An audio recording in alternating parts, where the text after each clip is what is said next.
welcome back to the She Got Lucky podcast. If this is your first time listening, then welcome to your new favourite podcast and your new favourite way to start the week with an absolute bang. The She Got Lucky podcast is all about going beyond what others see to be luck and breaking down the moves, the actions, and the strategies that have built to the incredible women who we have on and their success. Allowing you to be inspired, allowing you to take action, and allowing you to build your own incredible, extraordinary businesses and lives. Today's guest is the founder of SheCom, Australia's #1 community for female-founded brands. She co-founded Eco Originals, the world's greenest nappy, and then sold her brand to the founder of Surf Stitch, a $450 million global brand. She's an expert in growing a business efficiently and profitably and how to do it all without burning out. Lisa Jones, welcome to the She Got Lucky podcast. Welcome, Lisa, to the She Got Lucky podcast. I'm very excited to be able to share you and your magic with the world today. Thank you, beautiful. It's wonderful to be here. So if you haven't seen, met, heard of Lisa before, I want to share why I've decided to bring her on the podcast. I've just introduced her, but I want to really share why, because I have known Lisa. I've been in Lisa's world for a while now, and it was really at last year I went to her event. And for a lot of people, they said, interesting, why did you go? Yes, I was starting my product brand, but specifically, I'm a coach. Why did you go? And it was one of those events. And I've said to people, I don't care who you work with, what you work with, this is one of the events to go to. The support in the room is one thing, but the speakers, it really opened my eyes, Lisa, to the reality of just because you are a service-based business or just because you're a product-based business doesn't mean you can't do one another, right? And the speakers you had last year were so freaking incredible. And we heard once you figured out how to be a really powerful entrepreneur, it's not about like you can only fit into this box. And so today, I want to really welcome you on. So no matter who's listening, if you have an e-commerce business, if you have a service business, you get to take a lot of power away from someone who's been in both, learnt from both, and has a whole lot of experience. Amazing. That's a lovely intro. Thank you. So here I was like, I'm not going to do your formal intro because anyway, we'll keep moving. I want to invite you to share your own She Got Lucky story. Now, I know that you have had a very, a wild journey. We're going to tap into that. But has there been a moment where everything you've created, everything you have done, a comment or someone or something has broken that down to, well, yeah, Lisa, you got lucky? About 1,000 times. To even pick one is difficult because I don't believe in the sense of luck. I think luck is a series of lots of very clever and strategic moves by people. And there's so many I could talk about, but I'll pick one for this podcast today, which is that a very long time ago when I had a nappy brand called Eco Originals, and I had co-founded that with my ex-husband. We were obviously married at the time, not ex at the time. And we had a new little baby, but we also had a couple of other children that I was raising, his children. We went to a sports carnival with Amara, my stepdaughter, and we had already identified a whole bunch of ways we wanted to raise capital in the business because like many e-commerce businesses and even service businesses, sometimes when you experience hypergrowth, it's difficult to self-fund it ongoingly. And we'd already been through a round of trying to raise capital through equity, angel investor companies. And it had been a long saga and story of trying to raise capital. And we ended up identifying that maybe a private equity investor was the way we wanted to go. And there was a bunch we were looking at. My ex-husband had actually outreached to Justin Cameron, who's the founder of Surf Stitch, and amongst about 10 others, trying to organize a time to chat, seeing if there was any interest. So lo and behold, I'm at this sports carnival in Bangalore, which was a town I lived in, and I'm standing chatting to my stepdaughter's new best friend who's just joined the school, mum, and we're chat, and she said something about her husband, and I said, oh, what does your husband do? And she said, oh, he started an online brand, and my ears picked up because I'm super business geeky. And I said, oh, which brand did your husband start? And she said, oh, Surf Stitch. And I, when you have one of those moments where you pinch yourself and you're like, is your husband Justin? And she's like, yeah, how did you know? And I was like, oh, that's so interesting. Anyway, I'm like out the back madly texting my ex-husband saying, you need to get down here right now. You wouldn't believe who's here. And of course, the long story is that Justin ended up investing in Eco Originals, and he now actually owns Eco Originals and has scaled it globally into a much bigger business as a legacy than it was when I owned it. And there's one of those moments where it could be she got lucky, but look, I actually choose to see it as we took a lot of steps, and we also asked a lot from the universe around the things that we were looking for. We were so clear and specific about what we wanted. I suppose some people call it God or Allah or, the universe or the spiritual realm or whatever you want to call it. It's your own personal belief of faith. But for me, I just put something out there and it was the thing that came back. But I had to take steps to get to that place where I was able to achieve those things. And even to get Justin as an investor was, months and months and months of really hard work. No such thing as she got lucky. Just she hustled, she believed, she asked, she received. That's probably how I would summarize it much better. Oh, you are so brilliant. I love that so much. So let's go back, Lisa, because we've spoken about Eco Originals, and I just you really have done it all. You've been there, you've done that, you've bought the t-shirt. So let's go back to the beginning because your first business was Eco Originals. Am I right in saying that? Actually, I had a company before that. So I was 29 and in the corporate world, and I met a man, my ex-husband, and 3 months after meeting him, I quit my highly paying, senior corporate role and literally jumped ship to working in a business with him. And we built that up into a company called Sustainable Man, doing about $3 million a year with 19 staff. It was a Solar Heart dealership, and we had a whole bunch of other eco-friendly home energy saving devices that we installed and sold. And that was probably the business. No, it wasn't probably. It was definitely the business where I made all the mistakes, all the things I did wrong. It was like my very first cutting ground for running things the wrong way. I burned staff. I invested in the wrong things. I lived on the threshold of never having enough money and always scaling, and did a lot of things. I learned the hard way, a lot of things in that business, but that led me to be able to simultaneously run that and invest and launch Eco Originals at the same time. So I ran two multi-million dollar brands at the same time for a while I had a newborn baby and two stepchildren that I parented. So it was a tough time in my life, but entrepreneurial journey is never easy. Absolutely. And so what led you to, because you've got one business, you've built that up from the scratch, you and your ex-husband. What point did you think, you know what, let's start another business, knowing all the work, knowing all the, from the ground up?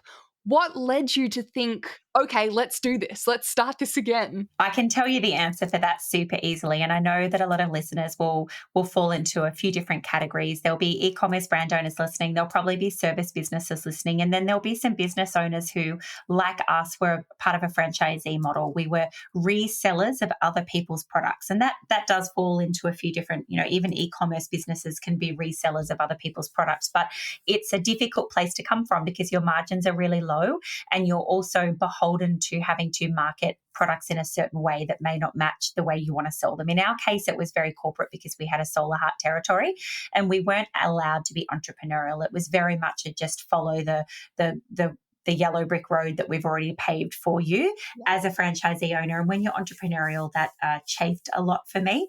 So I think the madness that came about of trying to create our own product was twofold. It was also partly, I guess, it was to get out of the franchise business and own our own product. But the second part of it, like so many women who'll be nodding their heads shortly, is because we had a problem we needed to solve for ourselves. So I was pregnant and had a baby.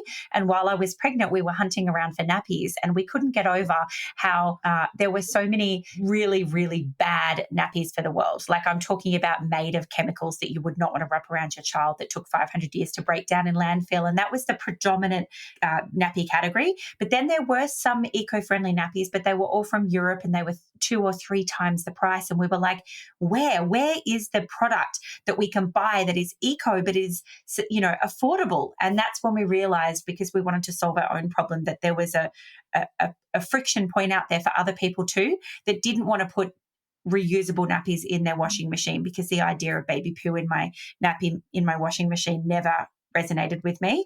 It was never going to be that mum. I wanted a disposable for the convenience. I just wanted it to be a little bit more wholesome. And so the crazy entrepreneur in us went out there to try and solve that problem. And that's how the concept of Eco Originals was born. Getting started, what were those steps to actually get started? Because with obviously the other business, did you have to start funding capital for it? Did you start looking into solutions yourself, going overseas looking? How did you then take those next steps? All of the above, and a big smattering of bravery and a little bit of stupidity, I'd say, is probably how we solved that. I thought very naively that producing our own product in China, we would have a product to market in about 6 months. And in the end, it was 2.5 years before we got our first container. But the journey that we went on, I suppose I'm a very big advocate for collaboration rather than doing things alone. And I was enabling that kind of business behavior even back then in the early days of my business and entrepreneurial journey, which was that I reached out to a biotech company here in Australia who made they were a bioplastics company called Cardia. And I was very fortunate to get appetite from them in their Melbourne office. They're a global company that manufacture their resins in China and Brazil, but they were very interested in the idea of applying their biotech to a nappy. And so they essentially funded quite a lot of the R&D with alongside of us. So yes, we used our existing business to fund the new business for a long time. And naively, 6 months turned into 2.5 years. But we did some really cool things. One was there was no such thing as crowdfunding back then. This was 13 years ago. We actually reverse engineered our own crowdfunding, which is we went to 5 baby expos around Australia, and we took stands with no product to sell. We actually took stands to do market research and build a database and to pre-sell the nappies when they arrived. So we got 32,000 email addresses through 5 baby expos. We also sold $100,000 worth of nappies that we took payment for that were meant to arrive in a couple of months. It ended up being nearly 12 months. So not everybody loved us by the end of that, but you got to give us courage or kudos for our courage, if you like. And that enabled us to press go on our first 2 containers of product. So that was part of our journey for sure. And that's such a credit as well to your savviness as well. I think that a lot of business owners like the idea of going big, scaling their business further, but it's these little steps to invest in having a stall at these prime locations and not have the product ready yet, but to have that courage and confidence as well in yourself, knowing this is going to come, but this is going to be really helpful for this. We're going to invest in this now. We're going to do this now. All these steps, 99% of people in this world who want to start a successful business, build and scale would not do. So even sharing that, I really love that. And when it came time to launching, so you'd already made a lot of sales. Did you find that's to really start to build the momentum and really catapulted the business further past a lot of business owners who are launching now, whatever it might be, are sort of in that early phase for quite a bit, building that visibility, building that awareness, figuring out the gaps and things like that? Did you find that because of, one, your experience with the past company, and two, because of a lot of that work that you did in that extra time, you were able to fast track that stage a bit? Yeah, I think there's probably two core lessons that we learned from that. One is that we really have to deeply test the market, and this is anybody who wants to launch even a service or a product, but we have to test the market by dipping a toe in the water. And I suppose to some extent that was the baby expos. If we couldn't even pre-sell at half price nappies from what they would eventually be worth, then nobody was going to buy them at full price. And the second thing is that we also have to create a database of people that we can then sell to, because we have we've proven that there's a niche for our product, a market, all kinds of cool terms for that, latent market demand, if you like. But you need to test not only will your product sell, but is the product going to solve a problem they face? Because a lot of people launch products, and I see this all the time in my SheCom community. They launch a product because they want to buy that product, but they forget that they're not their customer. We actually have to check that there's enough demand out there, and not just to sell 30 units, but to sell 300,000 units. It's not so niche that nobody will buy it and you can never scale it. You need to check that there's enough latent demand for your product out there. And the best way to do that is simply to start selling. And that's even before you get the product. I'm a big fan of pre-selling products and launching, with a bang if we can. So yes to all of that. I feel that's still really relevant today. And certainly, I mean, in our case, because the nappies took a lot longer to produce than we were telling people, we actually pissed a lot of people off. So in hindsight, you have to be careful about that. A lot of the database and the goodwill that we'd built, we lost that by the time the nappies eventually arrived. But we weren't to know that. We genuinely believed the nappies were mere moments away. It's just that we did a bunch of cutting edge stuff with the nappies that cost us a lot of time and money. For example, we were the first nappy brand in the world to use compostable packaging as opposed to polyethylene plastic packaging around a bag of nappies. Now, we had a 6 times cost instead of plastic to use the compostable resins, but we also had about a 40% breakage rate. So they would go on the machine and they would split before they could be sealed. And that just caused us all kinds of grief to get the first products here. In fact, Justin has come up with a much cleverer option now where he packages them into paper bags, which was in hindsight a really good solution that perhaps didn't exist at the time. But that's how Eco Originals are sold now in paper bags. But yes, there's a lot of delays always and stuff. And I think that can definitely impact pre-sales. I think that's a really powerful lesson there in itself, maintaining those or adjusting those expectations. People purchased, people paid, people expected this is when I'm getting the product. How did you manage that? How were you able to, because that would have taken a lot of time, a lot of energy, and a lot of stress, because naturally you're starting this because you want to help people. You want to create something wonderful, and you've built these relationships by being in person at these events, and now you're watching it sort of start to fall apart. So how did you manage that? And how did you manage as well yourself through that period? Well, I'll come back to the self in a moment, but let me talk about the customers first. I've always been a really big fan of bringing people along a journey as part of the story that you're telling. And that means connecting with them with a lot of video updates. And I think that's how I've always dealt with any kind of delays. I mean, I probably do 1 or 2 video updates a week that the team send out on emails or inside programs, or I drop them on my stories. Like, I think the more open and honest that we can be with our audience, the more likely they are to forgive us and also have buy-in, if you like, for the end goal here. And I think that's how we handled that. I mean, I don't remember it being that traumatic now in hindsight, but we're 13 years later. It was probably deeply traumatic at the time. But we also did quite a lot of times, there was one time in particular, I remember sitting in a garden, like a community garden with my ex-husband, talking about, oh, fuck, we're going to run out of money next week if we do not do something dramatic. And by this time, we'd already leveraged every possible debt funding that we could get our hands on. We were just massively cash strapped. And in the end, we decided to be really raw and real with our audience. And we did a big 48-hour campaign on SMS and email and socials where we went out to everyone that we'd ever built in our database. And we just said, look, we're a mum and dad from Morningside in Brisbane. We've literally sold our property to put all of our money, we're renting again, to put all of our money into this nappy brand. And we literally are not going to have enough money to buy our next container if we don't sell a lot of the stock we have sitting in our warehouse in the next 2 days. So I think we needed something like $40,000 to pay for a container, and we ended up selling over $80,000 worth of product in 2 days. So it well and truly solved our problem. But I'm a really big fan of being vulnerable with our audience, and I think a lot of people don't do that enough. I think people are more forgiving than you realize, unless there's grey area. And in grey area where people feel like they might be taking an advantage of is when people will turn on you. So as long as you're open to owning the mistakes that we make and helping share our story, I think people can be more forgiving than you realize. And with regards to how I managed myself, well, I didn't actually. I ended up having a nervous breakdown. I left my marriage and my nappy brand at the same time.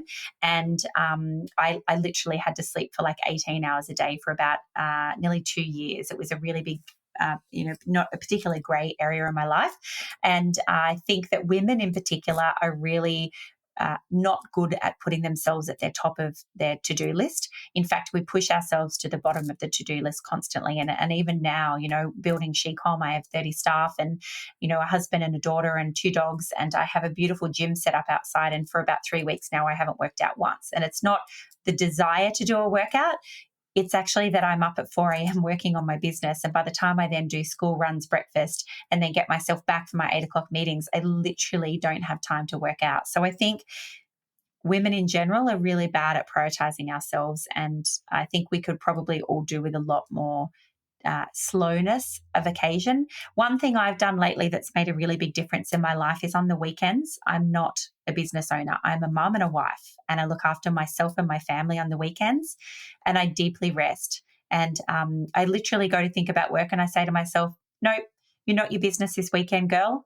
You're you. You're a wife and a mum. Go do you. And that's made a really big difference for me in my life lately as well. Yeah, I really love that. So, in that period with Eco Originals, it was going really well. You were building it, you were scaling it. What was the point where you knew you had to walk away? Because no matter the situations or whatever you, the listener, wherever you are in, there are times, whether it's a business, whether it's a partnership, whether it's relationships in business, there are times that you need to walk away. And so, I would love to know, Lisa, can you walk us through that period where you realized this child of a business that is growing at such a wonderful place on paper, but you were not in a wonderful place at all? So how did you make that decision? How did you get through that? Oh, look, it's a very complicated answer, and I'll try and make it as simple as possible. And that's that I was in the middle of a domestic violence marriage, and I was building a company co founded with my then husband, and our home life was quite horrific. And if I'm honest, the business didn't scale as quickly as it could have because I was in a domestic violence marriage where my ex husband used the business as an opportunity to continue to cause me anguish in my life. And so there were many, there's a lot to say on this topic. And of course, this is but one podcast moment that you, me, and the listeners have together, Alicia. So it's like a whole other conversation that's best done with some spaciousness to talk about it. But I'll summarize it by saying that being in a domestic violence marriage is, or any relationship, is incredibly complicated and layered. And our self-worth and our self-confidence take a dive for quite a while. And domestic violence perpetrators are exceptionally good at isolating their victim from other people and support networks. And I was no exception to that. I had pushed my family away and a lot of my friends away. I was too busy building companies and raising children and surviving in what felt like a war in my home and in my business. And most of our staff had no idea for a year that we were even living in separate homes while we were still running the company together. And I did leave like 4 times and went back, which is also very common because I had this idea that my marriage was something so, it was like a fairy tale. We fell in love and we created these companies and we were in this illusional dream. And it took me a long time to realize that it actually wasn't that I couldn't fix him, that there was nothing to be saved here and that nothing was ever going to be good enough. And that I had chastised myself for the last time and that I needed to put myself first and my children. And the moment, of course, there's always a moment. I can still clearly remember the moment that I left for the final time. And that's that I was in my bedroom getting ready and we had a dog at the time and he barked and I burst into tears because everything to me felt like an attack of sorts. The dog barking at a bird out the window felt like it was somebody was about to attack me. And then I walked out into the lounge room. It was school, time to leave for school with my 3 kids. And my stepson at the time was only really young, and he was doing a normal toddler tantrum of, not refusing to put on shoes or, pack his lunch or something really insignificant. And my ex-husband turned around and screamed at me, "How dare you, blah, blah, blah, blah," and made me wrong in that moment. And I just remember looking at him and looking at the children's faces and thinking, they're going to grow up thinking this is normal if I don't tell them it's not normal to behave like this. And I literally took the kids to school, checked myself into an Airbnb and texted him and said, this is the final time I will ever live with you. I will be coming over tomorrow to pick up my things. And that is it. We are done, mate. And of course, the journey is a lot more complicated than that when you own a company together. But I think there's a lot of layers to it. And I do honestly, I'm not condoning violence on any level, Alicia, but if I was to look back at the silver lining of that, pretty rough 8 years that I went through in my life doing the do with him, I'm actually a stronger, more kind and compassionate and empathetic person as a result of having gone through that experience. And I use that every day by offering kindness and support to women around me, and using my business now to build another empire, and he's not. And that's all I can say is that I'm building another successful empire, and he's not. And that's probably the thing that is the, yes. Mm. Yeah. Yeah, absolutely. Absolutely. Thank you. Going back to what you said previously, I think a lot of business owners want to be more vulnerable, and the problem that I see is that vulnerability, it needs to be genuine. And I feel like a lot of people want to be more vulnerable, and trying to be vulnerable, trying to do it, it comes naturally, like opening up little bit by little bit, sharing a little piece that feels scary. And I just really appreciate you sharing this with us, because you really do. You practice and preach, you walk what you talk. You're really incredible. And I very much appreciate sharing that period with us. So thank you. Thank you. I don't talk about it very often, to be Yeah. honest with you. Yeah, well, I really appreciate you sharing that. So with Eco Originals, you were able to sell that. Was it to Justin? You were able to sell that and then move out of that? Where let's talk through the actual phase of selling your business, because for a lot of people, that's the dream. They want to be able to sell. They want to build to sell. I feel like it's one of those beautiful dreams that a lot of people think about and like, yeah, that's the goal. That's what's going to happen. And the reality is, it's definitely not exactly what you think. So I would love to know, having built multiple businesses, multiple companies, and even with SheCom, what you're building now, you've said from the start, you're very open. Again, what you say, you do. You're very open with the fact that you're building it to help people, but you're also building it to exit at some point. So can we talk a little bit about the process and what you've learned about building to sell? Yeah, 100%. I mean, I've sold 3 companies so far, and you're right, SheCom is being built to be my 4th exit, and hopefully this one is the grand kahuna of exits that I've been planning on. I don't believe in passive income. I think that's a fallacy that people sell other people, particularly in the MLM world. And maybe there is some people that exist on that network, but it isn't in my realm to think that there is such a thing as passive income. I think there's a lot of women who do get big exits from companies, but they have worked themselves to the bone in order to get the big exit. And I certainly feel I fall into that category. I think it's about a lot of cleverness and strategy. And when I build a company to sell it, the idea is that we've put in play in the business a bunch of things. Firstly is that if you're building the business and you go and have a holiday and everything stops, then you don't have a business, you have self-employment. And a lot of people have self-employment. And that's okay if that's what you're looking for. I would never be one to say my version of success needs to be the same as your version of success, because we all have a different idea of what success looks like. For me, it is a really big exit, and therefore my business must be able to be run without me being in the middle of it. And there's a bunch of things there. Key person risk is one. It's difficult to sell a business if the business is based on the owner continuing to work in the business, because they're the face of the brand. So even here at SheCom, there's 5 of us that are the face of the brand now, and that's part of a reduction of key person risk. Then it's also about building a business that is not only scalable, but also has a large amount of systems, SOPs, processes, and automations in play. I haven't nailed it yet here at SheCom, but at Eco Originals, when Justin took it over from us, a lot of the system and team ran on autopilot. And that was attractive, because I'm here to tell you that selling a business to somebody or even raising capital, they are extremely fussy and finicky about what they'll invest in. And if the business looks as though it might fall over if the owner takes their eye off the prize, then nobody wants to invest in that, let me tell you. They're looking for stuff that will continue to run. And I always test this. My measure is, if I go on holidays for a week or 2 and I don't check my emails, is anything going to break? And I just did it actually last month, and nothing broke. My team had my back completely, and that's a really good feeling when the business can continue to run and grow. And that doesn't mean that on my holiday I didn't look at 100 holes in my business and come back with a whole new game plan, because that's the great thing about a business owner taking a break, is that we reinvent our businesses when we're on holidays. Well, I do anyway.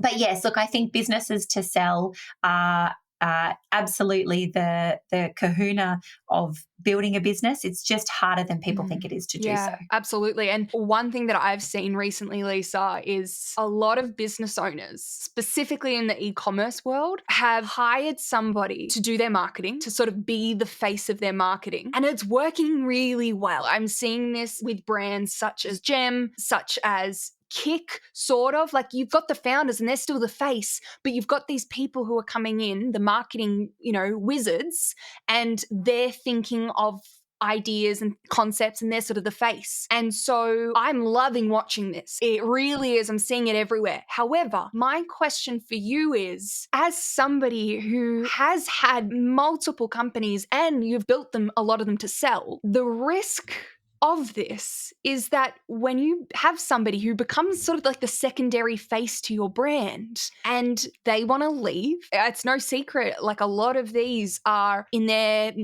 younger 20s, and we change our minds and we like things to change and we like things to be different. And so when you build up this person to be such an important face of your brand, in my eyes, doesn't this sort of add like a level of risk? Because that person then kind of have like a hold on, if you're not going to pay me this, I've got this other option. I'm going to leave. Yeah, it's a really good and very contentious point, because as we just mentioned with key person risk, it's a danger to a brand to do this. And I myself have had this happen a few times now with people that I've brought on in a similar capacity, and it hasn't worked out for reasons that are beyond my control. Humans are humans, and humans can be dickheads sometimes. It's really unfortunate, but it happens. And so I think it's a very brave move and sometimes stupid move for brands to do this. What I would prefer to see brands do is, and perhaps that's where I've moved to with SheCom, is more having brand ambassadors that can work for your business, and they can come and go and it doesn't make or break your brand.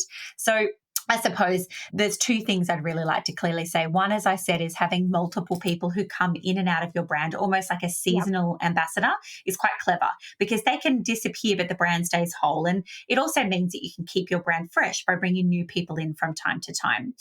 The other part of this is that I'm a really big proponent of the brand founder must be the one who drives strategy. And even here at SheCom, whilst I have layers of team of all kinds of executive through to managers through underneath me to doers, I've actually brought sales and marketing back under my banner again in the last month. It was me having a holiday in Bali for 12 days with my husband, seeing all the holes in my business and thinking, oh, fuck it, I didn't see those holes until I had a break. I need to bring that stuff back under me for a while.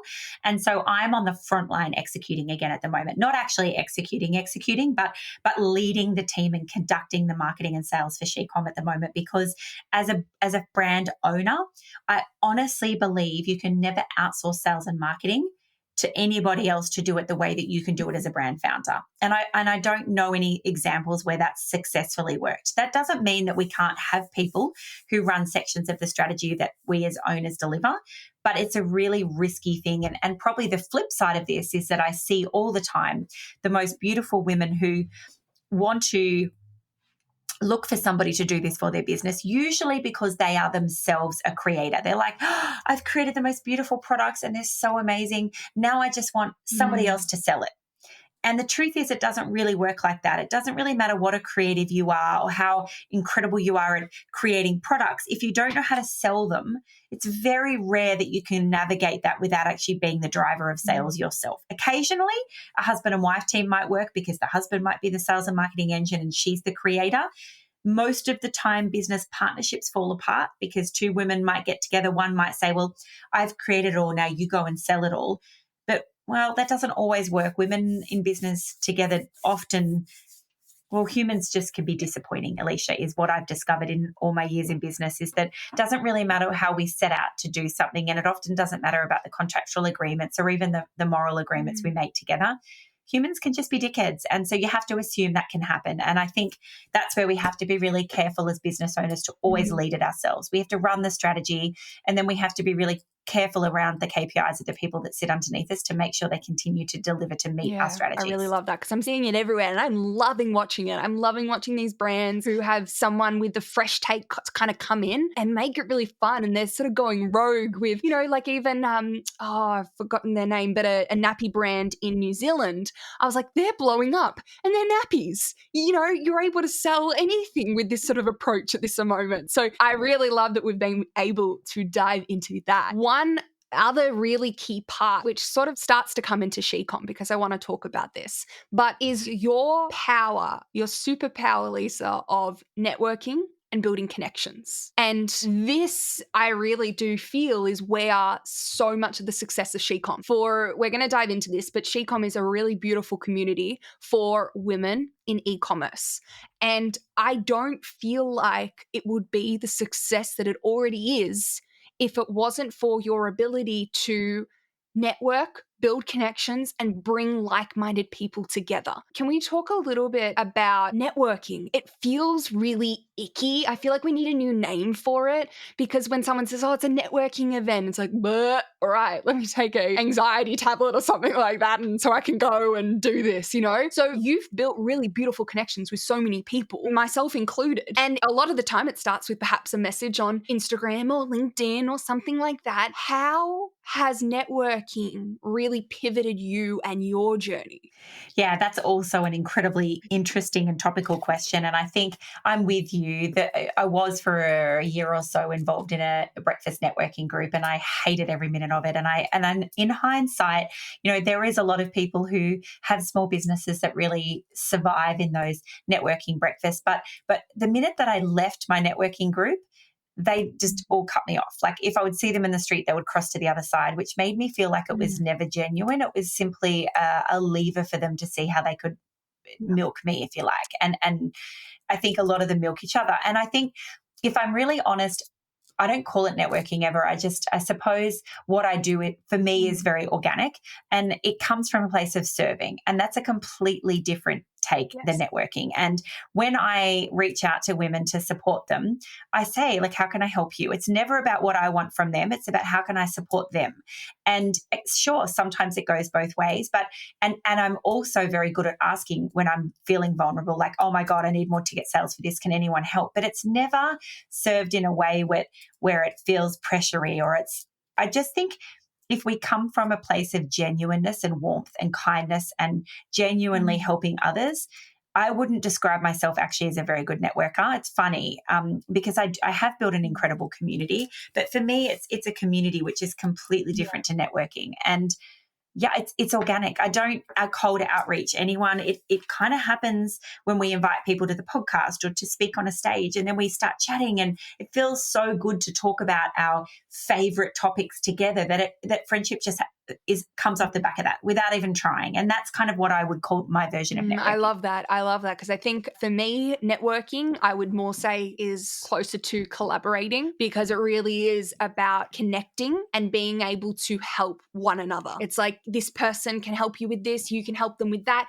That makes us stronger. And it's actually something you said, Lisa, at last year's SheCom event that has stuck with me. And you said, right now in this room, with everyone's like knowledge combined, the answer to your problems could be all answered here today. Even just the power in that is when you enter these rooms and you all have a bit of experience, a bit of knowledge, and if we come together, think about how insanely powerful that would be. So I think spot on. You're definitely right. And I do see a big difference with people who really do treat it like this exchange of getting ahead in a sense. Oh, I'm networking to get this opportunity, to get that, to ask them for this, to ask them for that. Whereas it's funny, and maybe this is one of the reasons why we've connected so well, is because it really is how can I help you? How can you help me? Let's connect on a deeper level. You're going through this. I understand. It's like this really beautiful friendship through business.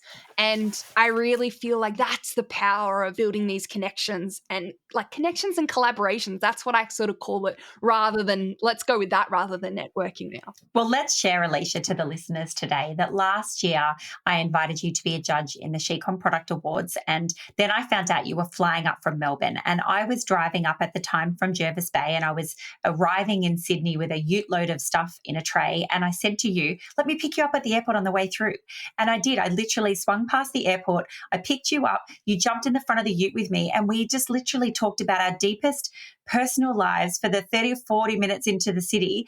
And then I feel like we just instantly realized that we're just two, similar souls on journeys, regardless of age and demographic and location in the world that we live in. It superseded all of that. And it was just two really cool chicks hanging out talking. And I think for me, that probably is the summary of this part of the convo, which is actually about connection. So when I think about everything we do at SheCom, I acknowledge that women are really, really, really good at prioritizing everyone else around them.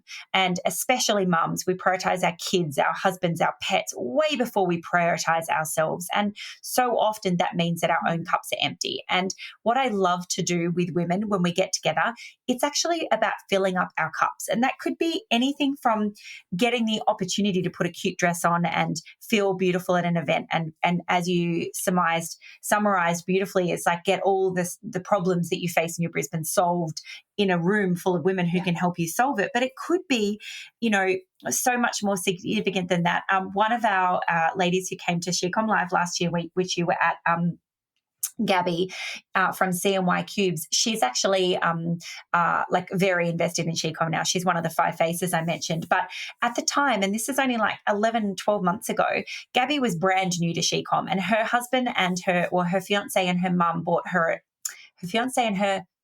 her a ticket to the event, unbeknownst to her, to say, dude, you're too isolated in your world. Get out and meet some other women. And she was so triggered by this idea of going to this event, not knowing anybody. And we do this thing at SheCom called a ShePod. So if you're coming to our conference, which we're running again in September, and you don't know anyone there, we get you to fill in a form on the website, and we allocate 5 women to a ShePod. And you guys get connected on WhatsApp before the event, where you get the opportunity to say who's staying where, what are you wearing, let's meet for a drink the night before, let's meet for a coffee, let's arrive together. And Gabby got put into a ShePod with women that she now, nearly a year later, still talks to every single day. They're now her business accountability buddies. But within a month of coming to that event, she had literally blown her brain wide open, because she suddenly had a room full of women on her Rolodex, if you like, not that we use them anymore, but your Facebook Messenger chats, bang, bang, bang, bang, bang, all these women I can ask, questions and get answers instantaneously from. And she'd given herself a notebook full of strategies. But it's the connection. It's like women coming together to support other women. There's no better feeling in the world than when a room full of women get together and help each other. Honestly, it's as you know, because you've been at our events, it's mind-blowing. Yeah, I think there's a big thing that I really want to make clear. And I've said this to you before, because I've said after every SheCom event that I've been to with Lisa, I'm like, Lisa, do you want a video testimonial? I will scream from the rooftops. Because the biggest thing that stands out with the community that you bring in, the people you bring in, is there are 2 very different sides I see to the world of women in business. And I've experienced both. And unfortunately, a lot of people have not experienced this sort of SheCom side. So there's a side where it's competitive. There's a side where you walk into a room and you feel judged. You walk into a room and you try talking and starting conversations, and you feel like people are like, well, what are you bringing to the table? Like, I'm too good for you, or, whatever. And it just doesn't feel safe. It doesn't feel comfortable. It doesn't and not comfortable step outside your comfort zone. It feels really, really, I don't want to be here. Whereas the difference is going to SheCom events, stepping outside your comfort zone. Yes, you're walking into a space with people most of the time you probably don't know. However, I start up conversations so easily with people. And let me say, I still post-COVID struggle with social anxiety. So it's not an easy thing for me. The first SheCom I went to, it took me half a day to get to the event because my anxiety had hit so high. But when I stepped into that room and the women there were so welcoming, and I started up conversations, and I still talk to people from that event. And this is the thing, is we're in different demographics. We're in different parts of the world. We're in different businesses. But you meet people, you connect with people, and you walk away feeling so much more equipped, so much more stronger to take and do any action in business. And that right there is priceless. It is. And, like I've had an opportunity to deeply reflect on this in the last year because I'm really honored to hear you say that, Alicia. And that's my understanding of the community I've created as well. And I do, without sounding egoic here, I think it's a reflection of me. And that's that I don't consider myself better or worse than anybody else. I'm quite humble about the successes I've had, and I'm very down to earth when it comes to meeting new women. And honestly, that is the reflection of the way everybody then appears in the community around me. We're all here to deeply connect with each other. There's no layers of I'm better than you or you're better than me. We don't have that, and I don't accept it. I won't allow it in my community whatsoever. The speakers who've built $100 million brands sit next to the women who are growing a $5,000 a month brand, and there's no difference. We are all, I say, you are me and I am you, and that is a reflection of exactly how I've built this community to be and to behave. And you're right, there's plenty of other communities out there for women that are the antithesis of that. They're bitchy and judgy, and I won't go to those events, and I don't tolerate that kind of behavior in our community. We've had a few women occasionally behave like that, and we exit them instantly. And even right now, I've got a particular lady who's got some kind of beef with me that I don't know about and is very publicly trying to troll me and my business. And I literally am ignoring her. I won't go to court and go through a defamation case because I don't want to lower myself to having to put money and time and effort into behaving like her. I spent 8 years with a narcissistic prick, and I'm not going to let some other woman's ranting enter my realm right now.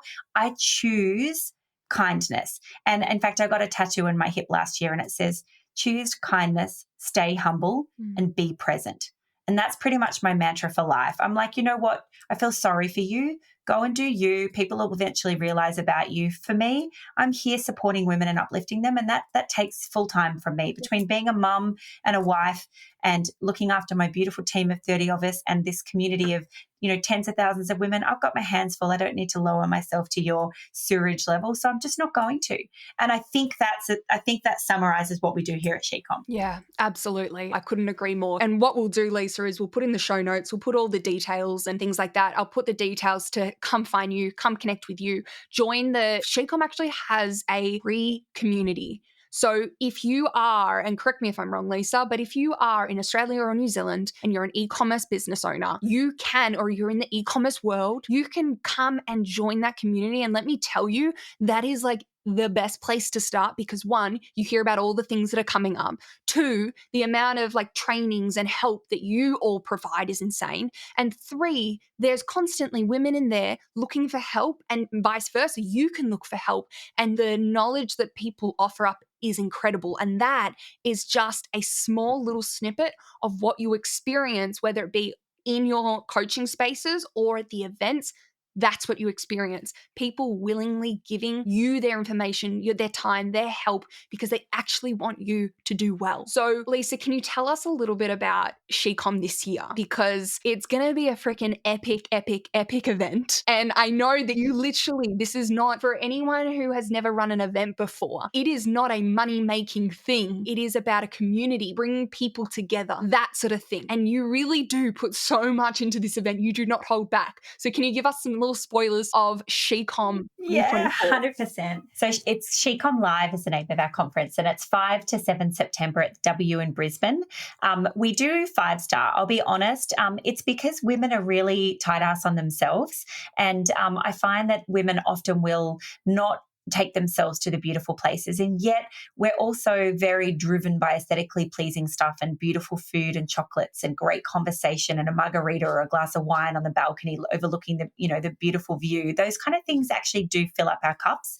So everything we do here at SheCom, I mean, I'm a mad foodie. So it's always done with like 5-star food and decor, but it's also fun. So playfulness is actually one of our brand pillars, and everything we do at SheCom is down to earth, completely about connection with each other, but it's also playful. We have a lot of fun, and this conference is no different. We get all the speakers to the stage are done in a way where they're actually telling the real story, not the bullshit story that everybody thinks about brands. It's what we get under the hood in brands.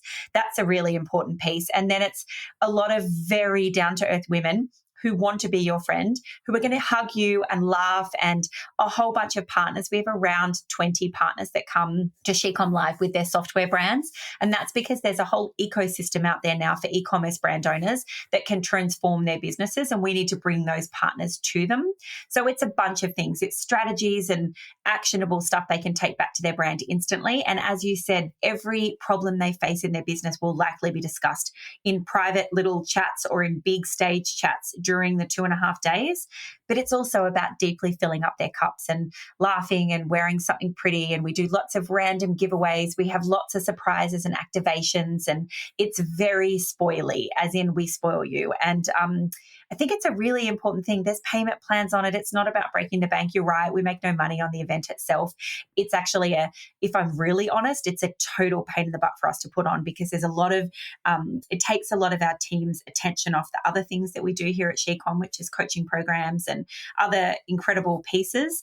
But we love it. It's our most favorite thing we do in the calendar. All of the team are literally, it's a lot of work to get there, but we arrive and we're like, oh my God, it's like a wedding or something where you're like, oh, it's you, hi. And we hug and kiss, and it's high energy, and there's so much laughter and fun.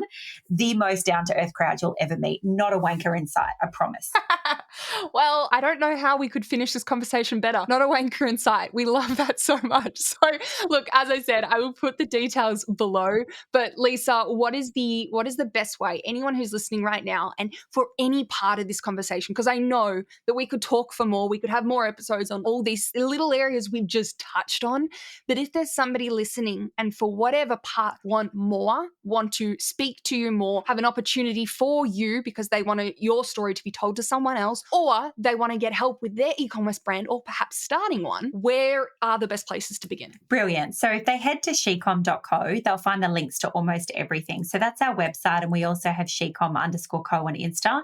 But I personally also have a brand, lisajones.co, and that's my keynote speaking and MC stuff that I do at different events, and they can connect with me on either. But I would love you to reach out, say hi, come join our Facebook group, say hi on Insta, DM me on Insta. I love the women that we support, and I'm friends with as many of them as I can possibly be. And we'd love to get to know you. Yeah, absolutely. So here is my action point for you listening today, all right? I would love to know where you are listening to this episode with Lisa and I, okay? So I want you to take a photo right now. Get it out. Get your phone out. I know you might be listening. You can pause the podcast for just 2 seconds, but get out your phone, take a photo wherever you are, okay? If you're driving, please don't take a photo until you stop. Okay, but take a photo, and I want you to put it on your stories, and I want you to tag myself, thesocialimpact.co, and I want you to tag Lisa. It's Lisa_Jones. Lisa_Jones_co, C-O. Love it. Lisa Jones_co, shecom_co. I've got that wrong, haven't I? No, that's perfect. Trying to keep it simple with different brands. Yes. Good. Thank you. Yes. So tag us. I'll put them below, but tag us wherever you're listening. We would love to see that. We'd love to hear what you've taken away from this episode. But otherwise, that is your action point today. That's your action point, because right here, we've got an incredible speaker. And just by putting up a story, Lisa will see that you're listening. There's a new connection. You don't know what is waiting. So I really, really encourage you to just share this moment. And thank you so much for joining us. Lisa, thank you so much for being on here, talking, sharing your story, getting so vulnerable, and dropping so many valuable moments that you've had to experience the really hard way, but you're sharing with us so we can, our listeners can fast track wherever they're wanting, whatever they're wanting, in a different way to what you've had to go through. Thanks for having me, Alicia. Always a delight to spend time with you.